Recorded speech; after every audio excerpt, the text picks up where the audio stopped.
c'est-à-dire place à Manu et à Luc. Merci beaucoup Sébastien pour le commentaire bien sûr de tout cela. On va passer à la start list bien sûr de cette finale A, le final A du 4 barré, le 4 barré où on va bien sûr retrouver le SN Lani au couloir de dos numéro 4, 6, 36, 62. Mais les plus rapides ça a été en demi-finale. Et bien sûr le CN Dieppe avec notre duo notamment Mortelette Chardin, mon cher Luc. Mortelette tout seul, et oui cette fois-ci, mais on l'a vu, mais il n'y a pas derrière, il y a des rameurs connus. Pierre-Jean Pelletier, évidemment. Jean-Baptiste Maquet, on ne le présente plus. Geoffroy Bourdeux, voilà. C'est quand même de très grands rameurs qui sont là.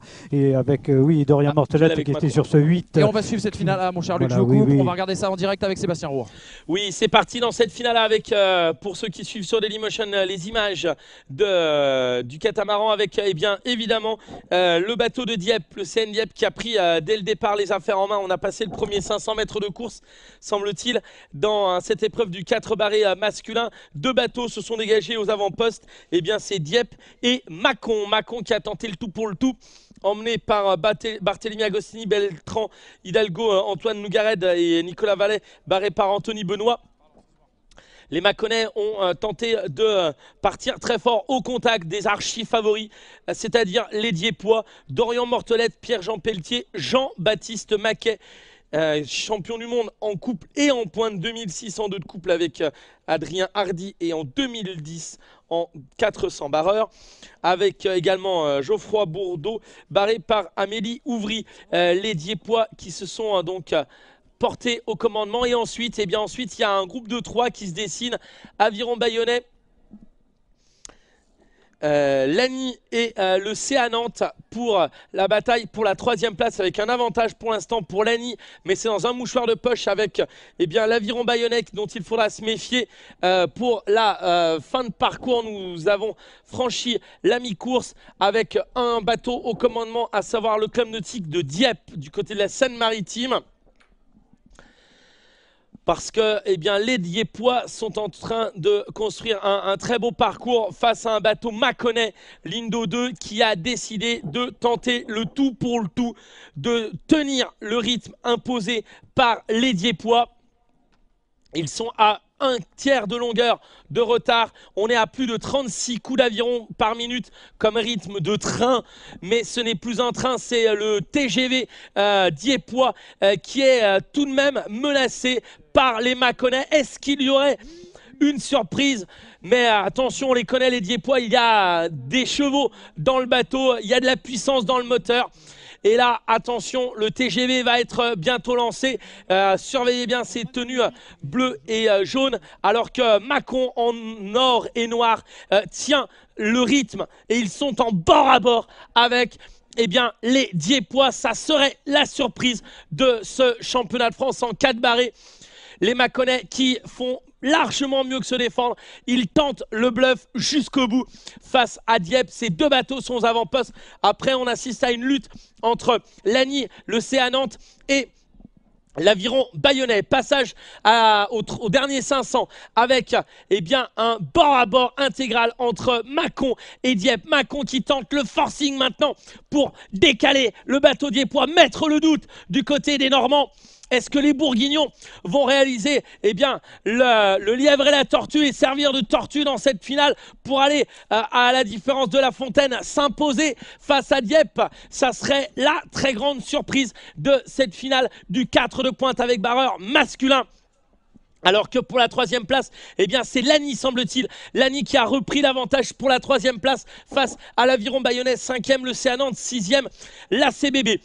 Retour sur la tête de course avec toujours le duo au commandement entre Mâcon et Dieppe. Et c'est, semble-t-il, les Mâconnais qui ont une léger avantage. On est à plus de 37 coups minutes dans cette finale du 4 barré masculin. Les Mâconnais qui sont au commandement. Mâcon en tête face à Dieppe, 2e, Lani 3e. Oh là là, c'est absolument phénoménal ce qui se passe. Les Mâconnais sont en train de creuser. Les Mâconnais avancent pour aller prendre la longueur d'avance sur le bateau de Dieppe. Mâcon maintenant à la parade du côté de la Bourgogne du Sud. Les Mâconnais vont aller s'imposer. C'est absolument exceptionnel ce qui se réalise là. Mâcon va aller se poser comme patron du 4 barré face à un vice-champion olympique. Mâcon s'impose, c'est fait, Mâcon champion de France. Alors que nous assistons à la deuxième médaille d'argent pour Dieppe.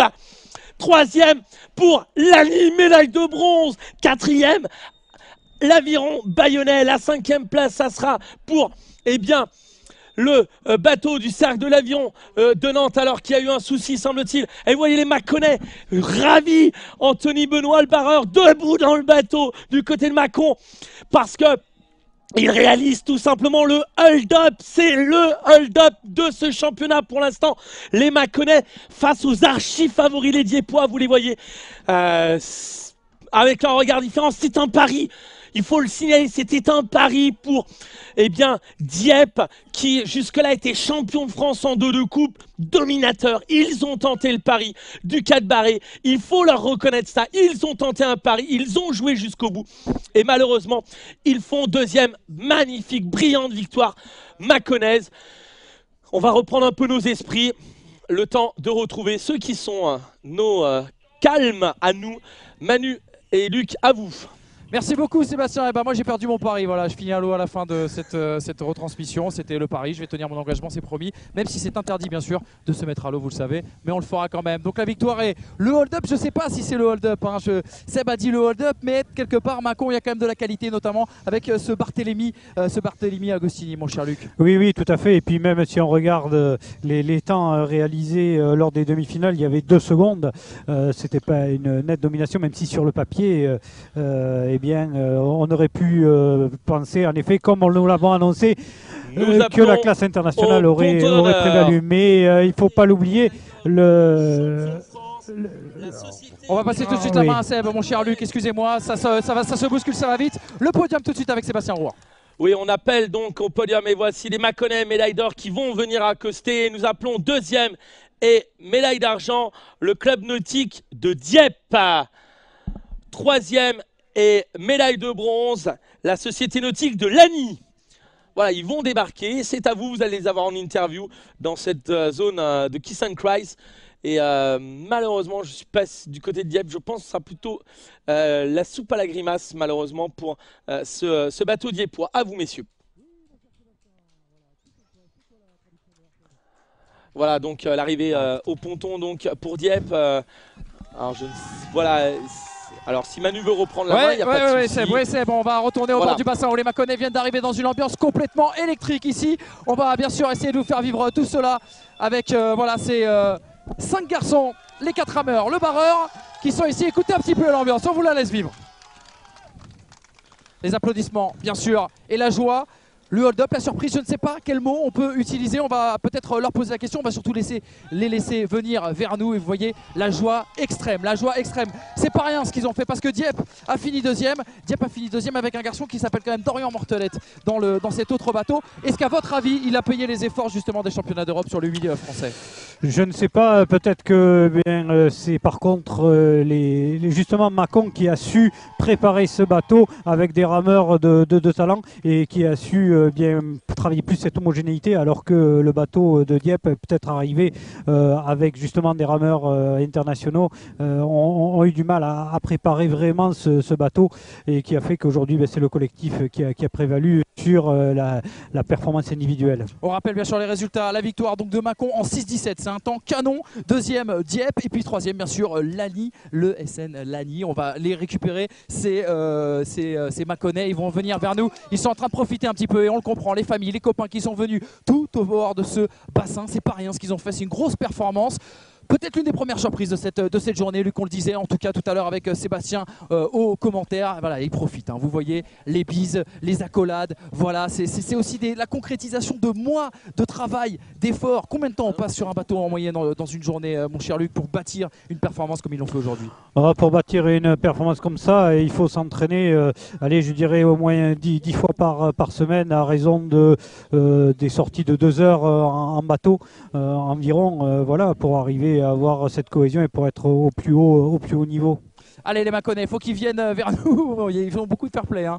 Ils saluent bien sûr leurs adversaires comme d'habitude, on l'a dit, c'est l'esprit aviron, hein. C'est un sport tellement exigeant que forcément dans sa tête il faut être humble, il faut être bon, il faut être surtout bien dans ses baskets, bien dans sa tête, bien dans son corps, et on va leur faire signe, Il y en a un qui a une superbe coupe de cheveux, en tout cas avec les dreadlocks, c'est rare de voir des dreadlocks en aviron, c'est bien, ça change de style, ça donne un nouvel air, un nouveau souffle, un second souffle, et en tout cas il fait de plus en plus chaud également, hein. Au niveau des conditions, les Mâconnais sont très loin de nous malheureusement. Je ne sais pas si on va pouvoir faire une interview avec eux avant de les laisser rejoindre le podium. À ce sujet, vous avez eu quelques petits soucis de son. Vous inquiétez pas, on travaille dessus. Je sais que vous me l'avez fait signaler en tout cas sur le hashtag Aviron France. Justement, on est posté à côté de ce podium. On va attendre que les rameurs viennent jusqu'à nous pour vous faire profiter de cela. Et voilà, moi, voilà ce qui m'attend pour tout à l'heure, c'est-à-dire le saut à l'eau. Voilà, le saut à l'eau.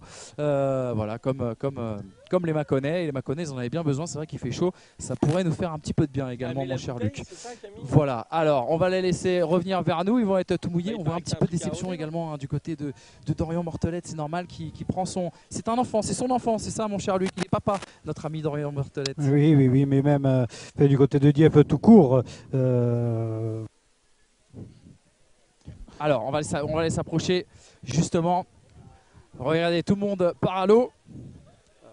Et en tout cas, il y a une belle ambiance. Il y a de plus en plus de monde d'ailleurs autour de ce bassin ici à Bourges. On va essayer d'aller récupérer ces Mâconnais pour bien sûr aller chercher leur réaction, savoir ce qu'ils ont ressenti. Est-ce que pour eux c'est une surprise, puisque c'est vrai qu'au bord de ce bassin, on a beaucoup utilisé ce qualificatif, mais on va essayer de les faire venir en interview au bord du podium. On va les suivre ces garçons. On va les accompagner jusqu'à la quête du Graal, soulever ce Graal. On va quand même peut-être sur la finale B, excusez-moi. On va passer au poids léger avec les seniors et les 2 couples. C'est à vous Sébastien pour les 250 derniers mètres. Oui, 200 derniers mètres pour le 2 couple poids léger dames qui voit la domination pour l'instant de Chambéry. Chambéry donc Lindo 4 au commandement, suivi par l'Aviron Club du Gouette du côté des Côtes d'Armor et les Régates Messines, le club de la ville de Metz pour la grande ville, la capitale de la Moselle en Lorraine qui occupe la 3e place, 4e pour l'instant pour l'Aviron Club de